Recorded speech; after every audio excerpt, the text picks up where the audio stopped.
¿Cómo llegó la Biblia a nosotros?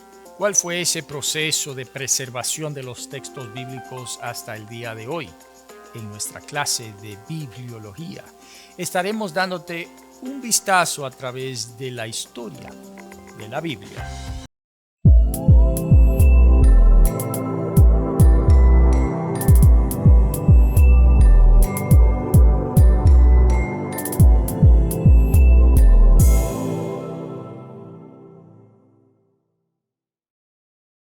Saludos, yo soy su maestro y siervo Eliezer de León, maestro de la clase de bibliología. Si no te has inscrito en nuestro seminario, te invito a hacerlo, es gratis. Solo tienes que ir a nuestra página seminarioelteologobiblico.org, irte a la sección de inscripción y dar los pasos que allí se te pide. Nuevamente, es completamente gratis. Al hacerlo, ver todos los videos, realizar todas las tareas a satisfacción de su maestro, al final recibirá un certificado. Si no lo has hecho, te invito a suscribirte a nuestro canal, darle me gusta y compartir el video con los demás que entiendas puedan ser bendecidos con lo que este seminario tiene para ofrecer. Si quieres bendecirnos financieramente, puedes irte al pie de esta página y allí encontrarás un enlace a Patreon en donde puedes hacer algunos donativos. En esta ocasión, estaremos dándote un vistazo de la transmisión de la palabra de Dios, su preservación, circulación y los materiales en los que estos fueron escritos. En primer lugar, hablaremos de la transmisión de las Escrituras. En su etapa inicial, nosotros vemos que parte de la Biblia fue transmitida oralmente. En otras palabras, los testigos oculares o recipientes de mensajes divinos transmitieron a través de palabras lo que habían presenciado o recibido. Esto es diferente a lo que se llama tradición oral. La tradición oral es en donde a través de cuentos o de historias se preservan ciertas tradiciones. Con el paso del tiempo, estas van deformándose, cambiándose, alterándose. En las Escrituras, nosotros no tenemos la tradición oral, sino la transmisión oral, que es diferente. Algunas de las diferencias claras entre la tradición oral y la transmisión oral. La tradición oral altera el contenido de la información. La transmisión oral la mantiene. Una transmite las ideas y las cambia, mientras que otro la transmite y las preserva. Una está arraigada en tradición, sin embargo, la transmisión oral está arraigada en los hechos. Los hechos que eventualmente nos fueron plasmados en las páginas de las Escrituras. Sin embargo, existían diferentes idiomas en los que las Escrituras fueron escritos. En el caso del Antiguo Testamento tenemos al hebreo. La gran mayoría de todo el Antiguo Testamento fue escrito en hebreo. Luego tenemos el arameo, partes de Esdra y porciones de Daniel fueron escritas en arameo. Y el griego, pues todo el Nuevo Testamento fue escrito en el idioma griego. En relación al Antiguo Testamento, tenemos nosotros 269 versículos escritos en arameo. De ahí se viene la importancia de que los expertos en Biblia tengan un conocimiento general del idioma arameo. Curioso, porque es bastante similar al idioma hebreo. Utiliza el mismo abecedario.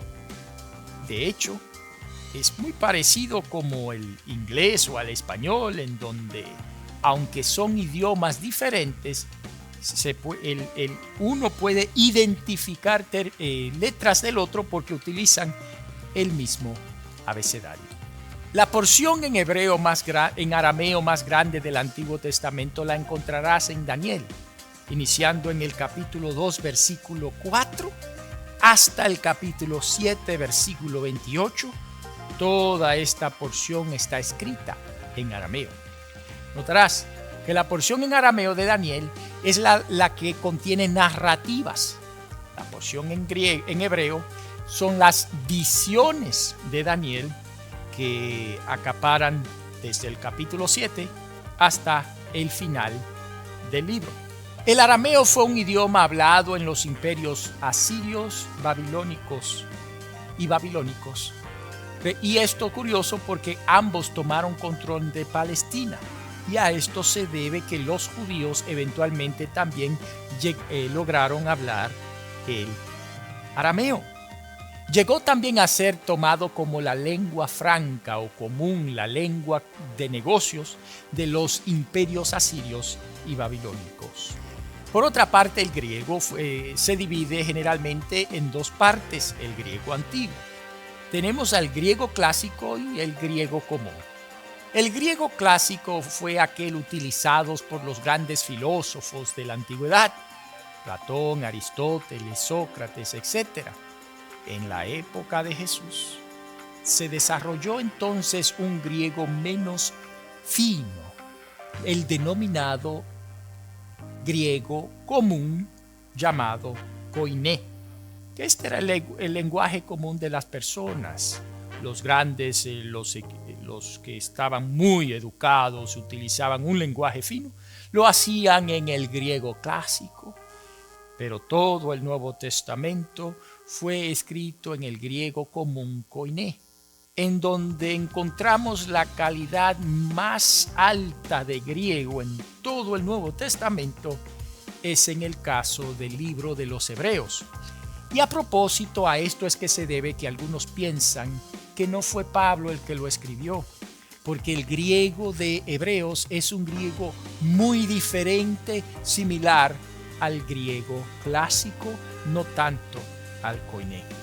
En relación a la colección de los libros del Antiguo Testamento, podríamos decir que el canon del Antiguo Testamento se cerró con el libro de Malaquías 400 años antes de Jesús. Pero la preservación de todos los libros, nosotros tenemos evidencia bíblica de que tuvo lugar en el templo. En otras palabras, una vez escritos los libros, estos encontraban refugio y casa en el templo. Evidencia de esto tenemos en el libro de Deuteronomio, en el capítulo 31, versículo 24 al 26. Allí leemos: y cuando acabó Moisés de escribir las palabras de esta ley en un libro hasta concluirse, dio órdenes Moisés a los levitas que llevaban el arca del pacto de Jehová, diciendo: tomad este libro de la ley, ponedlo al lado del arca del pacto de Jehová vuestro Dios, y esté allí por testigo contra ti.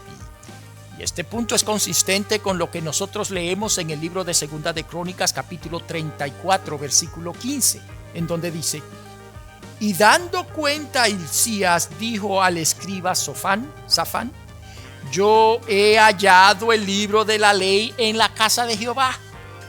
Y dio Hilcías el libro a Safán.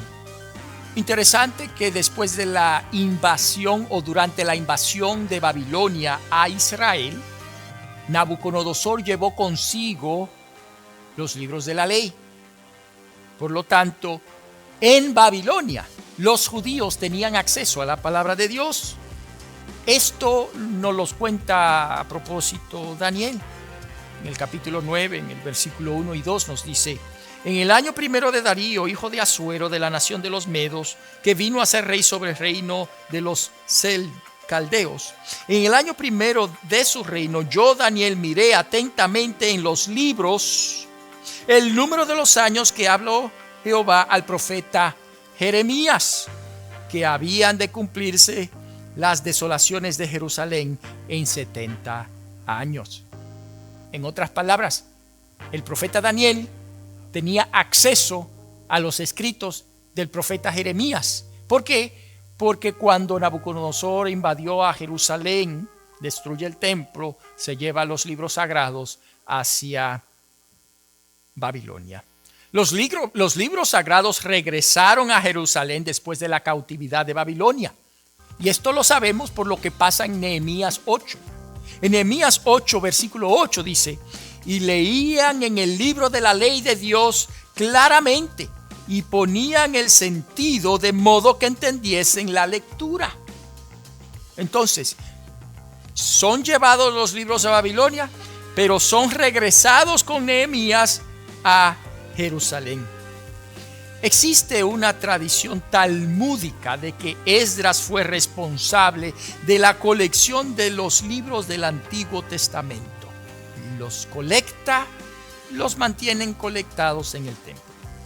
Después de los intentos de Antíoco Epífanes de destruir todos los libros, a propósito, recordarán ustedes, después de Alejandro el Grande, el imperio griego se divide en 4 y Antíoco, llamado Epifanio o Epífanes, toma control del área de Palestina y trata de helenizar a los judíos, o de convertir a la cultura griega a los judíos.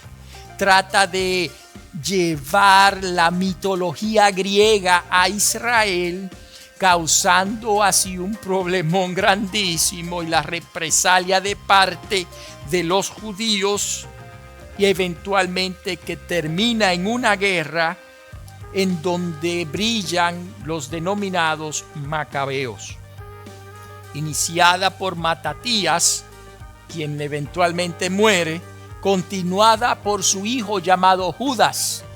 Por su dureza le decían el martillo, que es lo que la palabra macabeos significa. Se dice entonces de que Judas colecta todos los libros de la ley que Antíoco quería destruir y de esa manera los preserva. De esta manera entonces tenemos nosotros la preservación a través de los siglos de todos los libros del Antiguo Testamento hasta llegar a la época del Nuevo Testamento. En relación a los libros del Nuevo Testamento, nosotros sabemos que una vez escritos los libros, estos circulaban. Evidencia bíblica tenemos de esto, iniciando en el libro de Colosenses capítulo 4, versículo 16. Pablo dice: cuando esta carta haya sido leída entre vosotros, haced que también se lea en la iglesia de los laodicenses, y que la de la Odisea la leáis también vosotros. Notan ustedes que estaba supuesta a circular la carta. Pedro, por ejemplo, tenía conocimiento de los escritos de Pablo porque estos circulaban. Segunda de Pedro 3, 15 y 16 dice: y tened entendido que la paciencia de nuestro Señor es para salvación, como también nuestro amado hermano Pablo, según la sabiduría que le ha sido dada, os ha escrito casi en todas sus epístolas, hablando en ellas de estas cosas, entre las cuales hay algunas difíciles de entender, las cuales los indoctos e inconstantes tuercen, como también las otras escrituras para su propia perdición. Notan ustedes que Pedro habla de las cartas, plural, varias, de Pablo, y también habla de otras cartas. La implicación es que otras cartas no escritas por Pablo estaban circulando, y conocimiento de esto tenía el apóstol Pedro al escribir segunda de Pedro. Pablo tenía conocimiento de los evangelios. De hecho, Pablo cita en primera de Timoteo capítulo 5 versículo 8 al libro de Lucas.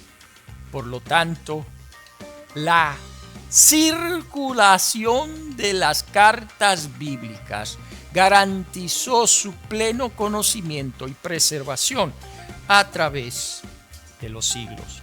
La compilación de los libros. Nosotros ya sabemos de que si habían varias cartas es porque se conocían. y se conocían sus autores. Pero en el año 170 de la era cristiana se colectó lo que nosotros llamamos el canon muratorio. Y de esto en otras clases ya hemos hablado. En este canon se encontraban todos los libros del Nuevo Testamento, exceptuando a 5.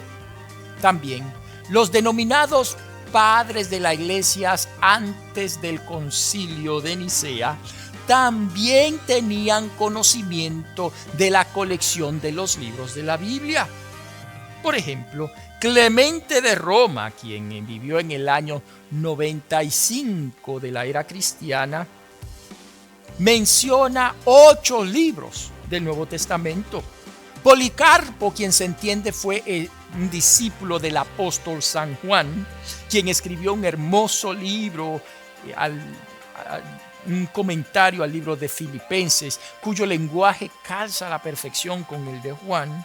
Policarpo conocía de 15 libros del Nuevo Testamento en el año 115. Clemente de Roma menciona 8, Policarpo menciona 15, Ireneo menciona 21 de los 27 libros del Nuevo Testamento, y esto en el año 185. Los concilios de la Odisea en el año 363 de la era cristiana aceptó a todos los libros del Nuevo Testamento exceptuando a 1. Y el concilio de Hipona y de Cartago aceptaron todos los libros del Nuevo Testamento.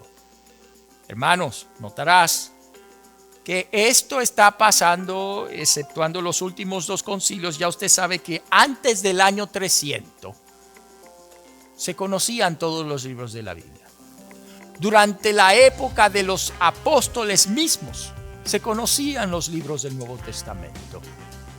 Por lo tanto, esta idea de que el concilio de Nicea fue quien escogió el canon simplemente no tiene ninguna base histórica, ni tampoco bíblica.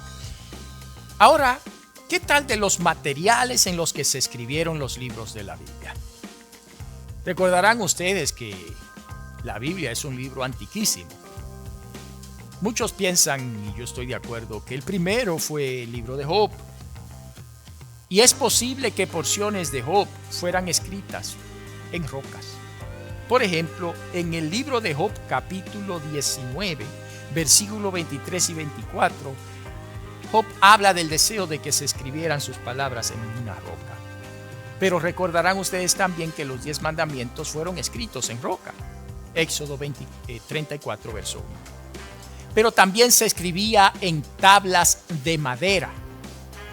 Habacuc, capítulo 2, versículo 2. También se escribían en tablas de barro. También en papiro. Y a propósito, un dato interesante es que la palabra Biblia viene del griego biblios, y biblios era el término que se usaba para referirse al papiro. El papiro es una planta originaria de Egipto, y fue en Egipto entonces en donde se comenzó a procesar esa planta y crear con ella un papel. Y grandes de los escritos de Juan, el escrito del Nuevo Testamento más antiguo que se preserva hasta ahora, que data del año 95 de la era cristiana, es una porción del Evangelio de San Juan escrita en un papiro. También se escribía en cuero tratado o piel, y se prefería la piel al papiro porque duraba más. Y finalmente tenemos nosotros al cuero de animal, que era denominado pergamino. A propósito, la tradición nos cuenta de que en la ciudad de Pérgamo fue donde inicialmente se comenzó a usar el cuero para escribir, y en honor a Pérgamo, a la escritura en cuero se le llama pergamino. Y finalmente, con la invención de la imprenta, nosotros tenemos la Biblia escrita en papel. Te hemos dado un vistazo desde el puro principio en la transmisión de la palabra de Dios. Lo hemos dicho a través de la transmisión oral, opuesto a la tradición oral. Te hemos hablado de los idiomas originales en donde se escribió la Biblia, la preservación de los libros y también de los materiales en los que fueron escritos. Esperamos que estos datos te sean de ilustración y te sirvan en tu ministerio. Estamos muy agradecidos por tu participación en esta clase y por ver este video. Yo soy tu maestro y siervo Eliezer de León. Dios te bendiga.